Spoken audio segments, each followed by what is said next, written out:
अस्सलाम वालेकुम। रेज़न आर्ट के सेकंड लेसन में मैं आप सबको खुशामदीद कहता हूँ। सेकंड लेसन जो है वो बेसिकली मोल्ड्स की केयर और सेफ्टी के बारे में है। तो बहुत ही अहम जुज़ है और बहुत ही इम्पोर्टेंट लेसन है। इसको बड़ा आप गौर से देखिएगा। इसकी सेफ्टी है क्योंकि दारोमदार जो है आपका रेज़न के काम का 80 से 90% जो है मोल्ड से होता है। तो मोल्ड्स की जितनी आप केयर करेंगे उतने ही ज़्यादा जो है आप उससे ज़्यादा वर्कआउट कर सकते हैं, उतना ही ज़्यादा उससे इस्तेमाल के काबिल बना सकते हैं। तो उसको बार बार इस्तेमाल के काबिल बनाने के लिए आज मैं बताऊंगा कि आप किस तरह किसी भी मोल्ड की केयर कर सकते हैं, उसकी किस तरह उसकी नीट क्लीन उसको आप दोबारा से ले आ सकते हैं। तो अभी मैं आपको एक मोल्ड दिखाने जा रहा हूँ जो काफ़ी देर से मैंने उसको ऐसे ही छोड़ा रखा हुआ था, मैला कुचैला। तो कुदरती तौर पे आपके ही सिखाने के लिए मैं आपको दिखाने जा रहा हूँ। तो ज़्यादा कोशिश करनी है आपने हाथों के इस्तेमाल से, आपने केयर की मोल्ड की केयर करनी है। ये देखें मैं कोशिश कर रहा हूँ कि हाथ से, अंगूठे से या उंगली से उसको उतारने की कोशिश कर रहा हूँ। जहाँ तक इजीली आपका उतर सके उसको हाथ से उतारना है आपने। रेजिन का जो आपका वो ड्राई हुआ हार्ड हुआ पीस है, ऊपर से इचिंग है जो, ये देखें अब ये मेरा सही प्रॉपर से उतर नहीं रहा। इसको मैंने हाथ से ज़्यादा उतारने की कोशिश नहीं करनी उसको, यानी कि इलास्टिकली उसको खींचना नहीं है ताकि वो मोल्ड ना ख़राब हो। ये देखें मैं अभी अल्कोहल है, ये मैंने आपको अल्कोहल दिखाया, आइसोप्रोपाइल अल्कोहल है। तो इसको मैंने जब लगाया तो देखें कितना इजीली जो है वो उतर गया और वो मेरी मोल्ड भी सेफ़ हो गई है। तो अब ये देखें मैं बाकी जगह पे भी लगा के उसको उतारने की कोशिश कर रहा हूँ और बड़ा इजीली जो है वो देखें उतर गया मेरा। तो क्योंकि हाथ से मैं उसको वैसे उतार रहा था, नहीं उतर रहा था। तो अब ये देखिए मैं जहाँ जहाँ से नहीं उतर रहा उसको मैं आइसोप्रोपाइल के साथ उतारने की कोशिश कर रहा हूँ। तो आइसोप्रोपाइल में आपने थोड़ा सा ग्लिसरीन का भी इस्तेमाल करना है, ताकि ग्लिसरीन का भी इस्तेमाल से वो जो है उसमें उसका इफ़ेक्ट ये है कि उससे एक तो उसकी शाइन भी रहती है मोल्ड की, और आइसोप्रोपाइल उसको ज़्यादा डैमेज करने की कोशिश नहीं करती। तो ग्लिसरीन आपने अगर आपकी ये ड्रॉपर है 20 ml का, 20 ml में आपने 2 से 3 ड्रॉप ग्लिसरीन के इस्तेमाल करने हैं। तो ग्लिसरीन के इस्तेमाल करके उसको अच्छी तरह शेक करके एक ब्लेंडिंग सोल्यूशन का मटेरियल बना लेना है। तो बनाने के बाद उसको आपने ये क्या करना है कि इसे आपने इसके ऊपर से जो भी आपकी प्रोडक्ट है वो रेज़न की वो नहीं उतरी, उसको अच्छे तरीके से उतारने की कोशिश करनी है आपने, और बड़ा इजीली उससे अल्कोहल से उतरेगा। ये देखिए जहाँ से वो देख रहे हैं कि काफ़ी ज़्यादा हार्ड है, काफ़ी ज़्यादा चस्पा हुआ है मेरा रेज़न जो है, तो वो उसको मैं वहाँ से आइसोप्रोपाइल का इस्तेमाल कर रहा हूँ और अल्कोहल के इस्तेमाल से वो काफ़ी इजीली जो है वो उतर रहा है रेज़न का मटेरियल। तो अब ये कि इससे काफ़ी ज़्यादा आसानी रहती है। ये एक्चुअली तौर पे आम तौर पे आपको कोई भी यूट्यूब पे नहीं ये चीज़ बताएगा कि आपने किस तरह इसकी सेफ्टी करनी है।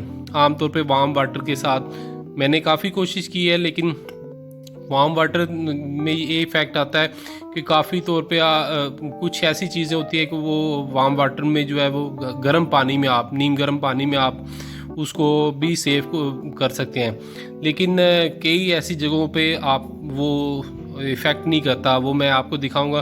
फर्स्ट लेसन में मैंने अपनी वो पत्ते वाली मोल्ड दिखाई, उसको मैंने वार्म वाटर में गर्म पानी में नीम गर्म पानी में रखने की कोशिश की, काफ़ी किया कोशिश कि मेरी वो मोल्ड जो है वो बच जाए। तो उसको काफ़ी ज़्यादा मैंने हीट दे दी हुई थी, गर्मियाँ बहुत ज़्यादा हैं तो गर्मी का इफ़ेक्ट बहुत ज़्यादा है। आपने कोशिश करना है फ्लेम टॉर्च या हीट गन का इस्तेमाल बहुत ही माइनर यूज़ करना है, बहुत ही कम। ख़ास तौर पे मैं आपको बार बार इस पे बता रहा हूँ कि अलर्ट कर रहा हूँ कि आपने हीट गन का और टॉर्च गन का इस्तेमाल कम करना है, क्योंकि गर्मियों का इफ़ेक्ट है, बबल्स हैं वो इजीली वो उसमें से निकल जाते हैं रेज़न में से। जब आपका मटेरियल आप एक मिक्सचर बनाते हैं तो कोशिश करनी है उसको कम से कम हीट देने की, ताकि मोल्ड के साथ टच ना हो। अब ये देखें कि मैंने काफ़ी हद तक अपनी मोल्ड को साफ़ कर लिया। तो ये अब मैं क्या करूँगा कि इसको और ज़्यादा इसकी शाइन बरकरार रखने के लिए ये लेमन मैक्स आपने आम तौर पे घरों में हर एक के होता है, तो इसका लिक्विड मैंने इसके ऊपर अंडेला है और अंडेलने के बाद उसको मैं अच्छे से अंदर से उसके जो, क्योंकि ये आम तौर पे ये आप देख रहे हैं कि मैं उंगलियों के साथ उसको अच्छे से लेमन मैक्स को उसके अंदर अच्छी तरह उसको सफाई के लिए इस्तेमाल कर रहा हूँ, ताकि जब भी आप कोई भी काम करते हैं, काम करने के बाद आपके जो है रेजिन के कुछ ऐसी ये जो है वो एक चिपकाहट सी रह जाती है। कभी आप काम करें उसके बाद आप देखें उसमें चिपकाहट सी होती है, कि वो आप उसको जब तक वॉश नहीं करेंगे अपनी मोल्ड को तब तक वो चीज़ उसमें से ख़त्म नहीं होगी।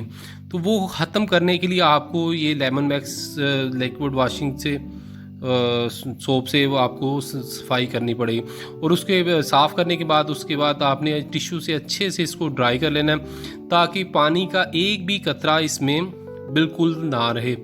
तो क्योंकि पानी के कतरे ने अगर कतरा अगर रह जाता है तो उससे भी क्या है कि आपकी मोल्ड पे निशान पड़ जाते हैं। जिस तरह आप देखें कि शीशा आप साफ़ करते हैं तो शीशे के ऊपर अगर पानी के कतरे गिर जाएं तो पानी का कतरा एक जम के निशान बना देता है। तो वो आप कई दफ़ा आपने देखा होगा कि उसको टिश्यू से या अखबार से आप साफ़ करते हैं। तो इसी तरह इसी में मोल्ड में है कि जितना आप इसकी शाइन बरकरार रखेंगे उतना ही आपकी मोल्ड आपके काम के काबिल रहेगी, उतनी ही उसकी शाइन आपके रेज़न का जो भी क्राफ्ट पीस होगा, जो भी अगर ज्वेलरी का पीस होगा, ट्रे का पीस होगा, उसकी शाइन उतनी ही अच्छी आएगी। ये आप देख रहे हैं कि इसकी शाइन कितनी अच्छे तरीके से बहाल हो गई है। तो काफ़ी अच्छी मेरी दोबारा नीट क्लीन मोल्ड हो गई है। तो ये आपको ये चीज़ मैंने बताई है। ये एक मोल्ड मैंने साफ़ करके और उसको मैंने उल्टा रख दिया है।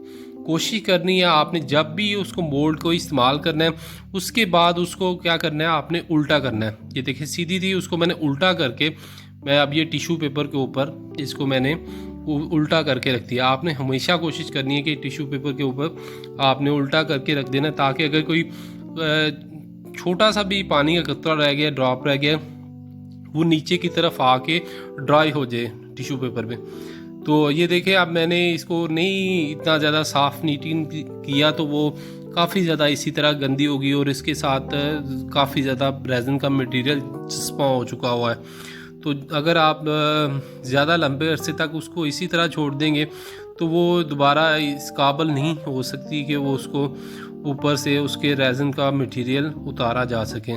तो कोशिश करें जल्द अज जल्द जब भी आप कोई काम करें, काम करने के फ़ौरी बाद उस चीज़ को जो भी आपकी मोल्ड है उसको फौरी तौर पे वॉश आउट करके उसको अच्छी केयर के साथ उसकी दोबारा उसको काम के काबिल बनाने के लिए उसको एक जगह पे आप बाहिफाजत नीट क्लीन रखते हैं। तो इसके बाद मैं एक और मोल्ड आपको दिखाऊंगा।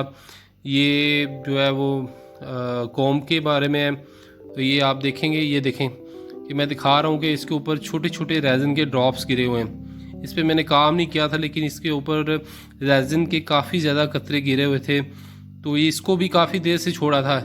अब देखिएगा कि मैं इसके साथ कोई भी स्पंज का इस्तेमाल नहीं करूँगा, कोई भी कॉटन का इस्तेमाल नहीं करूँगा, किसी कॉटन का किसी मलमल के कपड़े का ही नहीं इस्तेमाल करना। हाँ, मलमल के कपड़े का इस्तेमाल कर सकते हैं लेकिन उसी सूरत में जब आपके काफ़ी ज़्यादा रेज़न का ऊपर से मटेरियल उतर चुका हुआ है।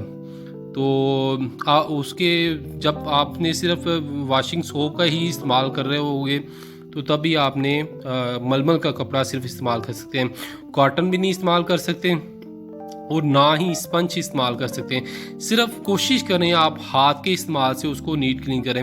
अब ये देखें कि मैं इसको कितनी बाहिफाजत तरीके के साथ इसको मैं नीट क्लीन करूँगा। इसके ऊपर आपको थोड़ा सा नज़र आए होंगे, मैंने अच्छे से आपको दिखा नहीं सका हूँ। तो इसके ऊपर छोटे छोटे रेज़न के ड्रॉप्स गिरे हुए थे। वो उसकी कॉम के जो है वो अंदर तक वो जो जितनी उसकी वो लेयरिंग है, लेयरिंग के अंदर तक छोटे छोटे ड्रॉप्स थे रेज़न के।